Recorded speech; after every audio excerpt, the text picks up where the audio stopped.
I'll give you a quick insight into how objective assessment, mainly played through an online environment, can help with all three of the pieces that Alan's referred to there: cost, time, and quality. Because they're not mutually exclusive things.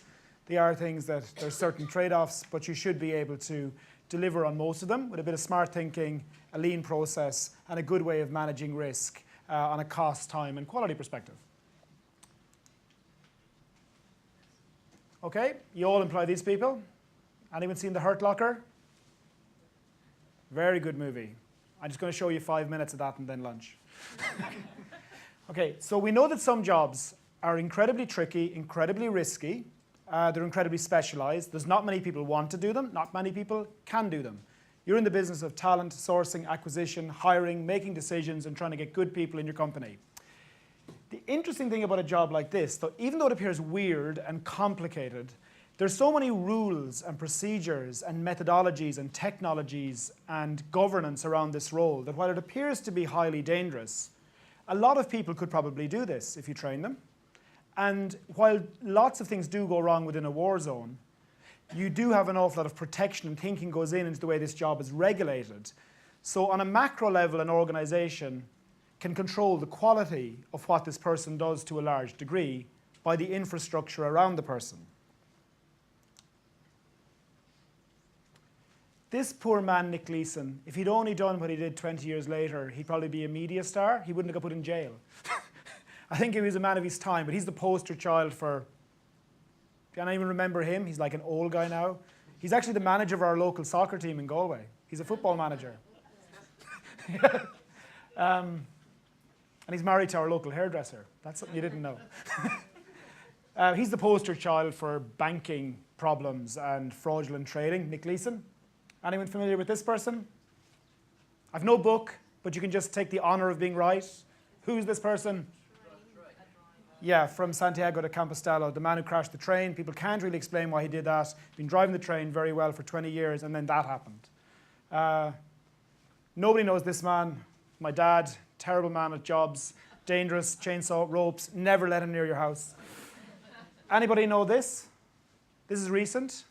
This man really needed a bit of intelligence testing as well as pilot training. He's the man who flew the plane to Switzerland and sought asylum when he was supposed to land in Rome. I think he's probably going to get 20 years in jail. But like, why did he do that? So the further you get away from that Hurt Locker type job, where everything is controlled centrally, and the more within which people have freedom and autonomy within which to display their true values, behaviors, attributes, attitudes, and their intent, it kind of becomes impossible for organizations to control really the quality of what they will do. You can make as many rules as you like, but it becomes difficult once you hire the person. When you're screening them or selecting them or promoting them, you actually have a lot of control over how you will decide what you do. So whether you're doing things fast or in a very, very thoughtful, slow way, you still have the opportunity to prevent these types of things from happening. You can manage risk very well. Has anyone seen this slide before? It's obvious what this is about. It's a study from Princeton University in the US. There is a bad man on your left. He's very bad. He would kill you dead in the street at nighttime. He's a lovely man. Apart from he looks like the Little Britain guy, but leave that to one side, who is sometimes, I imagine, not a good man. But in stereotype version, the man on right is good man, and the man on left is bad man. Princeton University has done a huge longitudinal study about people convicted of different criminal offenses and what they look like. And there's loads of Kirsty from Launchpad, the video company, was talking about people looking at faces and making decisions. And so people are very visually driven. That's why they like those video technologies. But people make terrible decisions by looking at people. I think the latest kind of stats are that people tend to make decisions about people not in the first 30 seconds at interview, but in the first 7 seconds. Like, you must be so smart as recruiters and talent acquisition people that you can work it all out. Yep, looked at his face, saw his shoes. He looks a bit like this guy. Get out. And then you have, obviously, the lovely Dr. Jekyll, played by Johnny Depp. And then we have Mr. Hyde, the person who looks fantastic, starts great, they get past probation or they lose interest and they turn into Dr. Hyde. Or you make them a boss and they turn into Dr. Hyde, you know? The way that we try and work out a model that is able to enable you as an organization to deliver talent efficiently as a talent acquisition person and to then have it operationalized effectively from a talent management and deployment point of view is to look at how you can hire more people who have this good performance on the vertical and then stay a reasonable length of time. So it's not rocket science at all. You're just trying to maximize this green domain. And the more people for the longer amount of time in that green domain you have at a reasonable price of acquiring and employing them, the better an organization you will have. So the stories you've all heard this morning about experts in their field about attraction and acquisition and branding, of which I'm not the world's greatest expert on. I'm more of an expert around eating probably, but more to do with assessment and making decisions about the quality of hire. I think none of you would dispute that if you could efficiently work out how to make a big green area, everybody would thank you in your organization. The way that we typically do this is that we've 250 people in our company, about 100 psychologists. We assess about 12 million people per year in 40 languages. But we use all mainly psychometric type things with aptitude, personality, motivation. We use skills testing, which is more stuff you learned. And we use also video technology, like we work a lot with Launchpad, and we have our own technology that's video as well. And we measure people against all objective set of criterions. In high volume for screening, it's big groups of people with the best people being accurately identified and risk taken out. And at point of hire, or for more scarce talents, it's about getting intelligent information to help you manage risk when you're investigating the candidate at point of decision making. The way this typically works is that we do offline things as well, like assessment centers, development centers, interviews. But most of our organizational clients, they have kind of an assessment hub through us, and they're able to use different mechanisms, like Lego bricks. And they can configure them against any model they want in order to measure whatever is likely to be valid in measuring what they need for an efficient process or a productive hire. That's just our propaganda slide. But typically, what you have here is that the last speaker from Glassdoor had mentioned, you're meant to be talking about something to do with ROI and return on investment. So, for example, Dell are going through a huge transformation globally where they're hiring huge amounts of early stage talent into sales and technical roles as their business moves from a product to a more servitized business. They've taken these types of tools that are behavioral and value, and what they've done is they've been able to configure them in a way where they run the interview process and an online assessment process to identify areas of risk. The interview against that, and if you don't meet the right criteria on that or they can't find evidence, they're not allowed to hire that person, even if they've got excellent functional skills. That's helped them to start delivering 36% more revenue off new salespeople they've taken in over a year. It's a very clear quality of hire metric, if you look at Alan's pop quiz. If you look at something here like Easyjet, which is our little case study, we'll give you 2 or 3 minutes on, they obviously care about the quality of hire. So we've had them be able to promote 30% more people from cabin crew to cabin manager. And in an industry like airline, there's a lot of churn just by the nature of it. It's young, mobile people working in an early stage career in the cabin. But it saves them a fortune and also gets them better people if they can promote more from the people who were the frontline crew to be the cabin managers.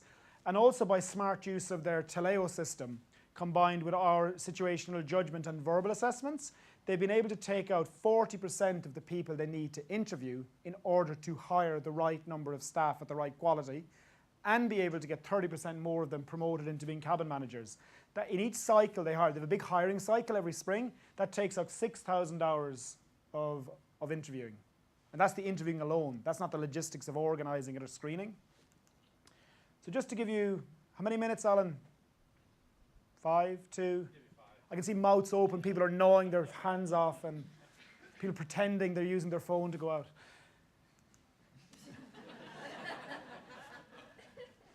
So you can imagine what they're doing is they have a big pile of people they need to hire for pilots, cabin crew, graduates, and technical jobs. They want to use the Taleo thing properly. They've got a great brand, they want to tell a great story, and they want to hire people at a low cost, in a good way, treat people right, and make good hiring decisions. We've helped them with realistic job preview technology, situational judgment questionnaire, ability assessments, and then custom reports from personality tools that they use in this. I'll give you a little flavor of what they've done. It's more pictorial than written. So we have a public case study of this that's quite long. It's a great journey they've taken with Ruth Spalding and Laura Cooper in Easyjet over 3 years. They've gone from really having not very formalized, well-organized systems into building a brilliant careers portal that has won all ONREC awards and things like that, and brilliant use of a Taleo enterprise system and great use of all types of diagnostic tools online. They've done a superstar job. They're just busy doing a real job today. They run an airline. I go around the place talking about stuff. So they couldn't come today. So they have huge growth, loads of passengers. They measure everything. So their return on investment is very normal for an airline like Easyjet to look at. It's growth of passengers, profit before tax, profit per seat.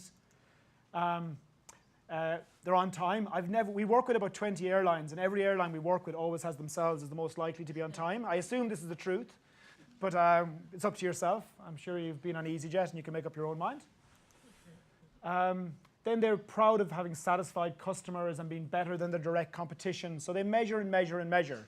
So the culture of measurement in their company is very strongly ingrained about profit and satisfaction in customers. And the great job that Ruth and Laura in their talent division have done is they've taken the same discipline to the dealings with people, both in sourcing, screening, and selecting and promoting. So the best way to show you is maybe give you one example, one stream of people. They've loads of streams, but the cabin crew is kind of a simple one to explain what they do. Everybody has to go to the careers portal if they want to apply. It's fantastic looking. It's really, really well designed. A company called Basis Media in Yorkshire, where all good things from the web come from, like PlusNet. they built it. They're a specialized company in that. They've done a very good job on that. They've built a website that explains the jobs. We've built with them a realistic job preview that then is called Try Before You Fly. So it's partially gamification and partially like a little interactive feedback domain. So people go in and they get little questions. Your friend's birthday's on, you're stuck in Hamburg, you won't be able to get home. How do you feel about that? So they click on something and it gives them live feedback. And you can do this with video or you can do it with text. The technology is easy to deliver in a video way or a text way, in the way things have developed. The tech has got a lot simpler and less expensive. And what it does is it tells you how you're getting on in terms of your fit with the job. Everyone this morning is talking about values and behavior. And we know from our psychology background that they're the things that have a long shelf life within the person over time. Functional skills change fast, behavior and values tend to be more ingrained and static and better in predicting. So they get nice feedback as they're going along, and then they can get an option to apply or not apply. The interesting thing from this is that 27,000 people a month use this, but only 8,000 people apply.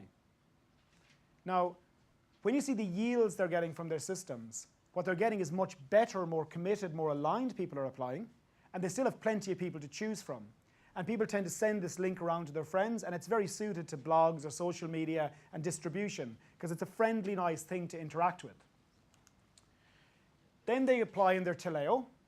I think you're all familiar with applicant tracking systems. They do a short application, and then they get sent to one of our systems where they get these little situational judgment things to go through, where you have multiple types of responses. And this is calibrated and validated against the cabin crew who have performed well over a number of years and are most likely to stay or get promoted or work well. If they complete this little assessment, which gives them another picture of the job as well, it starts to tell them a bit about what you'd be doing, and then that's rated. They have a little bit about understanding instructions, and then the information goes back into the Taleo system. And it has a bit of mathematics go on in order to make a fit score, and then you can see everybody together, all 8,000 of them every month have a little number attached to them about are they fitting good or not so good. And that means they can really, really quickly know who to prioritize to take to interview. This will be my final slide for this. There's plenty more to this case study, but really I think what you need to see is that they have gone from getting a 41% conversion rate in 2010-11, when they had kind of things on paper at a center and a kind of an interview process, and they had an applicant tracking system that was okay, but it wasn't as good as their Taleo Taleo applicant system, and they had no online diagnostics. When they introduced that little verbal and situational judgment thing, they got the conversion to 48% in the first year, based on a little bit of validation. Last year, they've got it to 55%. So their yield is up around 40% from their base starting. They also, if you combine this with a 30% better promotion rate to cabin manager, they have multiple different domains of where they've achieved a time efficiency, they can run it faster.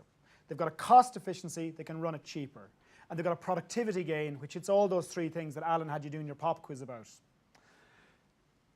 Alone, just with the cost of the people they had to meet at each cycle of centres, they're taking out around £108,000. That's just from one part of the time for the interviewers to do the interviews with the cabin crew. And that doesn't cover anything like travel time, the cost of the facilities. And they've done the same with graduates, with pilots, with engineers. They've taken out a huge amount of cost and they're delivering better quality. There's loads more to this. Anyone can have it as a public case study. We might give it to the SR Tech group to distribute if you want. So happy lunch. Sorry for starving you to death. Go forth and eat each other.